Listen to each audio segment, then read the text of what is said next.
Assalamualaikum warahmatullahi wabarakatuh. Welcome to Alpha to Honor channel. Stay positive, be creative. Yeah.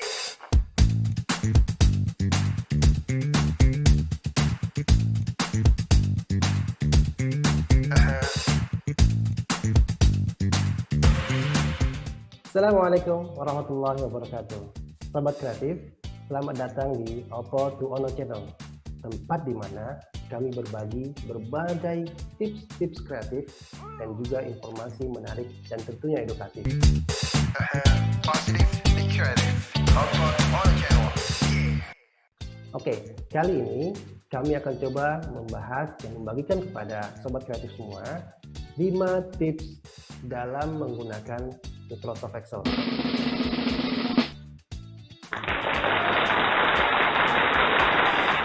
Punya 5 tips ini kita pilihkan, kita seleksi dari 5 permasalahan yang populer yang sering kita jumpai dalam kita menggunakan dari awal membangun database hingga melakukan pelaporan.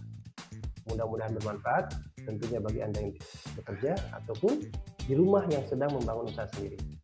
Insya Allah kita akan berbagi manfaat dan tentunya jangan lupa like, share, and subscribe. Oke, baik, kita simak bersama ya. Stay positive, be creative. Assalamualaikum. Positive, be creative. Alpha to Honor channel. Yeah. Di video ini kita fokuskan untuk bagaimana poin-poin saja ya, poin apa saja yang perlu diperhatikan dalam membangun database. Yang pertama yaitu kita harus tahu apa kebutuhan kita, informasi apa saja yang dibutuhkan. Kemudian yang kedua, kita juga harus tahu, kita lihat data yang kita butuhkan itu bisa didapatkan dari mana saja sumbernya. Jadi kita harus mengenal sumber datanya. Kenapa ini penting? Karena kita bisa membangun banyak kebutuhan, tapi jika memang sumber data itu tidak bisa kita dapatkan dengan mudah, maka database kita akan jadi tidak up to date karena kesulitan kita mendapatkan sumber datanya. Sehingga kita harus perhatikan dulu sumber datanya pertama dari yang kita sendiri miliki. Sumber data itu bisa bermacam-macam. Yang pertama bisa dari database manual atau sharing file atau Excel, ataupun bahkan download dari internet pun bisa. Nah, sumber yang kedua bisa melalui tools yang digunakan. Contoh jika di perusahaan biasanya kita menggunakan project management tools atau project management system atau database atau apapun namanya yang mengkonsolidasikan data dari berbagai divisi atau departemen. Atau bisa juga dari jika perusahaan kita adalah perusahaan retail, maka biasanya ada aplikasi atau software terkait dengan penjualan. Nah, biasanya dari aplikasi itu bisa kita tarik datanya. Nah, data itulah yang kita olah menjadi table database sesuai informasi yang kita butuhkan. Yang perlu kita perhatikan adalah kita harus melakukan perencanaan untuk data apa yang akan kita sajikan. Jadi terkait dengan output, data yang diharapkan apa. Sehingga dari situ maka kita bisa definisikan atau fokuskan output apa yang sekiranya akan bermanfaat atau dibutuhkan. Karena kita percuma jika kita membuat penyajian laporan yang bagus, tapi sebenarnya informasinya tidak banyak berguna atau bermanfaat, karena tidak seperti yang dibutuhkan. Jadi 3 komponen ini harus kita pertimbangkan di awal. Kemudian setelah saya memiliki database set ini, jadi kita bisa menggunakan langkah selanjutnya yang akan kita bahas adalah poin kedua, yaitu bagaimana kita membuat filter atau mengenal filter. Nah, dalam database Excel ya, itu sudah dilengkapi dengan fasilitas untuk filter. Nah, ada 2 cara. Yang pertama, kita bisa klik di sini di atas, ya, di paling atas atau di headernya. Kemudian kita klik di data, bisa kita klik di sini ya, di data. Kemudian yang kita klik berikutnya adalah filter. Nah, inilah fungsi filter yang bisa kita gunakan. Oke, kita coba sekarang ya. Kita klik data, klik filter. Nah, maka dengan otomatis akan muncul fungsi filter di sini yang ada di barisan header. Kemudian apa yang bisa kita lakukan dengan filter ini? Kita bisa memfilter spesifik yang kita inginkan. Contoh di sini saya ingin tahu berapa jumlah yang ada di, atau saya hanya ingin melihat yang ada di area Jabodetabek. Nah, maka filter akan berfungsi untuk hanya memfokuskan sesuai pilihan saya, yaitu Jabodetabek. Nah, ini pilihan yang ada disajikan, tapi kita juga bisa menggunakan advanced filter, yaitu menggunakan text filter bisa. Di sini ada beberapa pilihan. Pertama, sama dengan yang kita lakukan tadi, yaitu pilih spesifik input yang diinginkan. Tadi contohnya saya pilih Jabodetabek, maka bisa ketik di sini Jabodetabek. Bedanya di fungsi ini, kita bisa memilih lebih dari satu fungsi, jadi bisa di-combine. Nah, ya. Oke. Kemudian apalagi yang bisa dilakukan di sini? Ada juga does not equal atau yang selain. Contohnya, coba saya unfilter dulu. Saya ingin melihat semua kecuali Jabodetabek. Maka akan tersajikan semua data di luar Jabodetabek. Nah, seperti itu. Ini cara mudah. Nah, kemudian ada fungsi yang lain yaitu begin with. Nah, di sini kita bisa menggunakan jika kita memang inputnya adalah beraneka ragam atau bermacam-macam. Contoh, kita coba begin with. Jadi kita bisa memfilter apa saja di region ini yang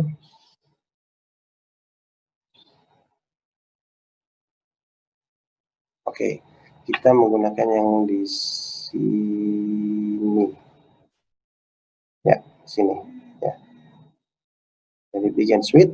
Nah, saya memfilter dengan menggunakan, di sini adalah kolom A, di mana saya filter coba apa saja yang berawalan dengan X, Y, Z, 2.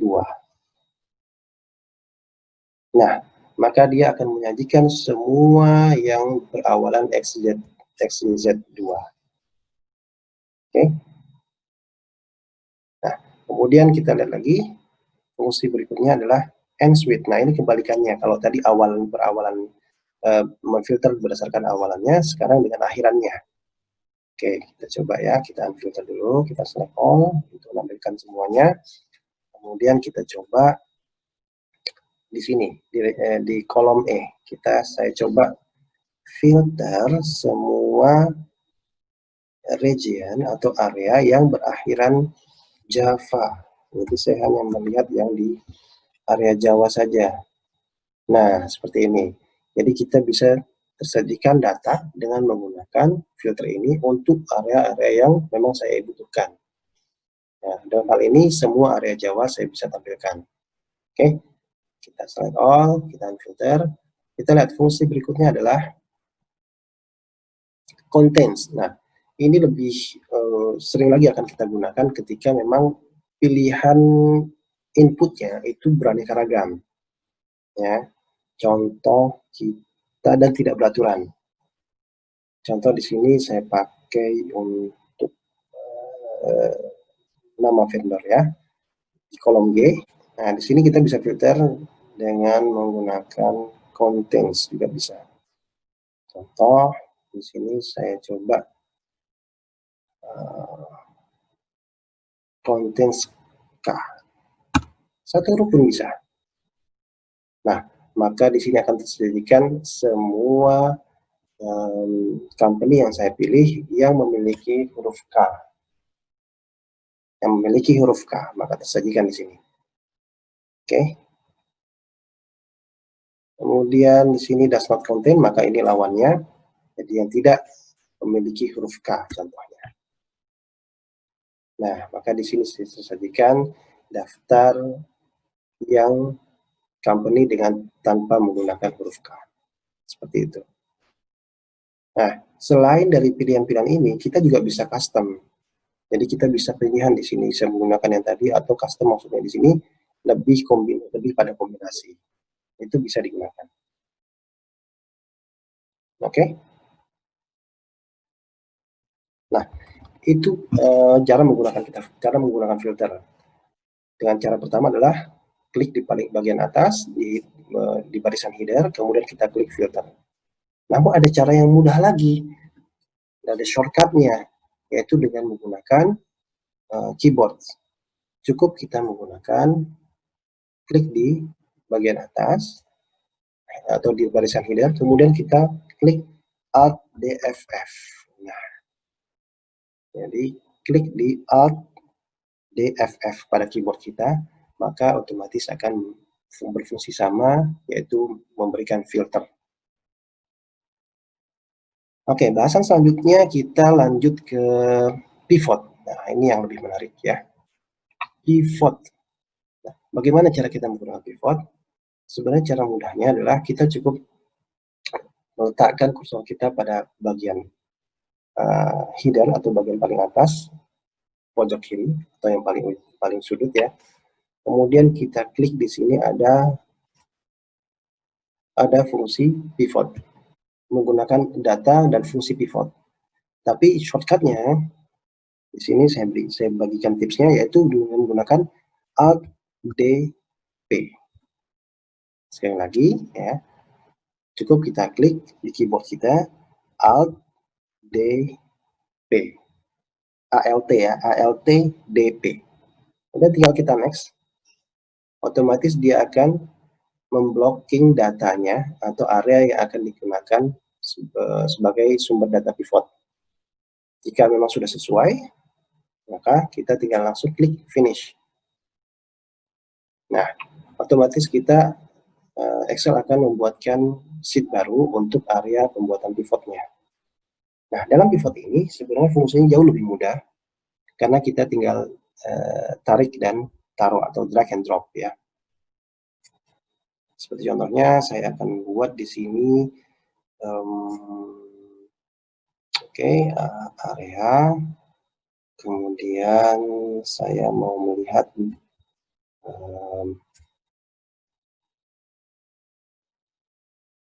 kontraknya. Oke, langsung saja pada revenue. Revenue.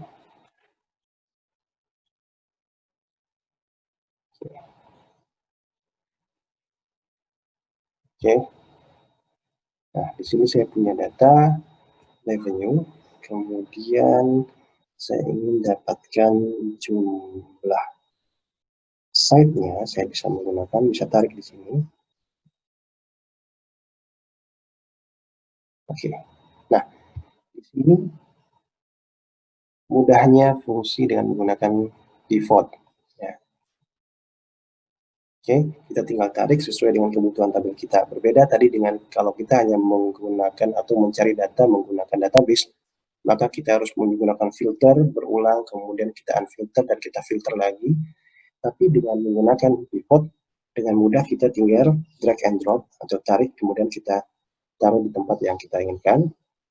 Nah, di sini ada values. Values ini akan menunjukkan quantity atau amount-nya di sini. Ya. Kemudian rows di sini dia akan menjadi bagian di sini area. Oke. Nah, ini adalah lebih kepada kolom. Kita bisa taruh di header-nya. Jadi kita bisa menggunakan header, bisa juga menggunakan memilih field yang kita bisa taruh di situ kita butuhkan. Oke.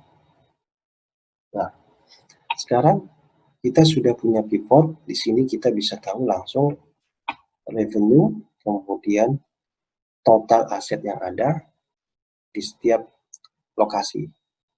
Ini sebagai contoh ya. Nah, kemudian kita bisa juga menggunakan fungsi kalkulasi dalam pivot. Contoh, di sini kita disajikan total ya. Nah, yang disajikan di sini adalah total amount. Nah, jika kita ingin menggantinya menjadi average, itu juga bisa. Ya, kita klik di tanda di bagian kanan ya. Kemudian di sini ada value field setting. Ya. Di value field setting kita klik, maka kita bisa merubah mode kalkulasi yang kita inginkan atau tipe kalkulasi yang kita inginkan. Kita bisa menggunakan sum yang saat ini disajikan, atau kita bisa menggunakan average. Nah, saya coba di sini menggunakan average atau rata-rata, sehingga saya bisa tahu berapa rata-ratanya. Kalau tadi totalnya, sekarang saya ingin tahu berapa rata-rata revenue dari setiap lokasi.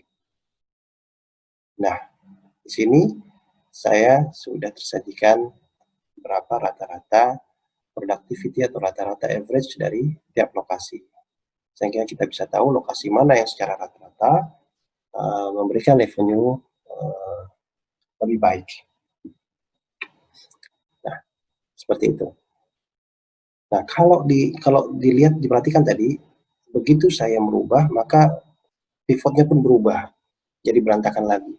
Jadi contoh nih, ketika saya atur, kemudian sedemikian rupa, kemudian saya refresh, ya, saya update lagi, maka kembali lagi. Nah, bagaimana cara supaya pivot kita tidak berubah? Dengan bentuknya fix dan sudah bagus kita buat, kemudian juga formatnya sudah kita buat seperti ini, dan supaya tidak berubah, kita bisa klik kanan di pivotnya, kemudian kita pilih pivot table option. Di pivot table options, kita untick atau kita klik di yang bagian auto fit column. Ya. Nah, sehingga fungsi untuk mereset kembali itu kita nonaktifkan. Nah, sehingga ketika kita refresh atau kita update, bentuk baik tabelnya maupun format angkanya tidak akan berubah, tetap sama. Nah,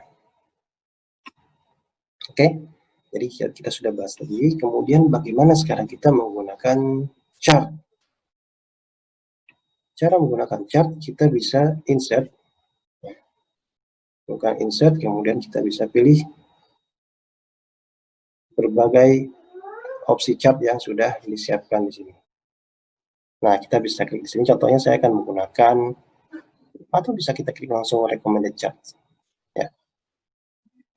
Langsung disajikan contoh chart yang akan kita buat. Nah, kita bisa langsung oke. Nah, di sini ada contoh chart yang juga dalam pivot ya. Nah, namun di sini masih standar. Kita bisa gunakan, kita bisa customize. Di sini ada beberapa fungsi. Kalau diklik di plusnya, ada beberapa fungsi yang bisa kita gunakan. Ya.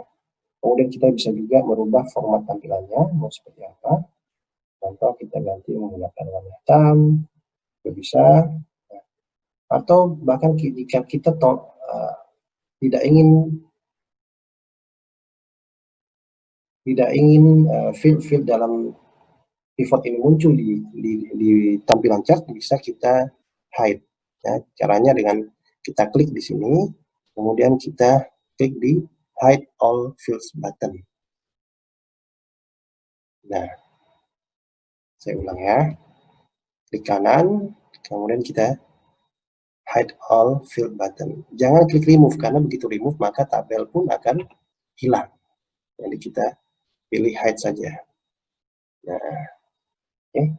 Ini mirip, ini sama penggunaannya dengan chart-chart Excel pada umumnya, sehingga kita bisa tinggal perlebar, kita bisa customize, kita bisa pindahkan seperti ini. Ya. Nah, sekarang kita sudah membahas sampai di bagian 4, yaitu memiliki pivot table, membuat pivot table, dan begitu juga pivot chart. Nah, sekarang yang poin paling penting, nah ini jarang sekali kita gunakan, dan sebenarnya ada syarat tertentu, yaitu kita harus memiliki Excel atau Microsoft Excel versi 2013, yaitu fungsi menggunakan filter dalam Excel. fungsi menggunakan Excel di sini saya lebih suka menggunakan slicer. Karena di slicer ini kita bisa mengkonsolidate semua. Kalau kita punya beberapa table report atau beberapa table pivot, kita bisa filter hanya dengan satu filter atau consolidate. Saya contohkan di sini, saya punya contohnya beberapa data. Oke, saya copy, kemudian saya rubah di sini. Saya menggunakan bukan region, saya ganti namanya menggunakan teknologi. Nah, sekarang saya punya dua tabel pivot dengan satu chart. Nah, kalau kita menggunakan tanpa menggunakan consolidated filter, maka kita filternya akan satu-satu. Contohnya kita filter hanya sini, oke. Nah, maka yang berubah hanya tabel ini dan chart ini karena terkoneksi. Tapi di sini tidak ada perubahan karena tidak terkoneksi. Caranya dengan menggunakan slicer. Nah, slicer itu bisa kita gunakan kita klik di Analyze. Ya. Di sini kita bisa klik. Oke. Pindahkan dulu, kita bisa klik di Analyze ya. Kemudian di sini ada fungsi slicer. Oke, sekarang kita coba.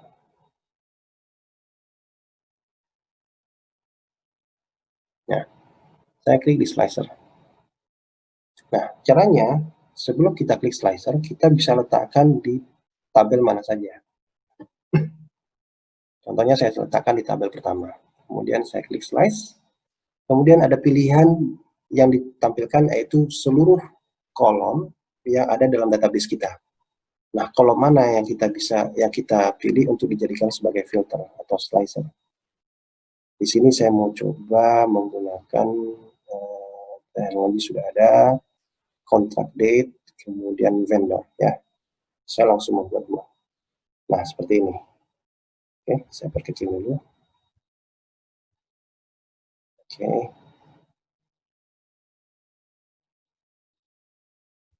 Oke.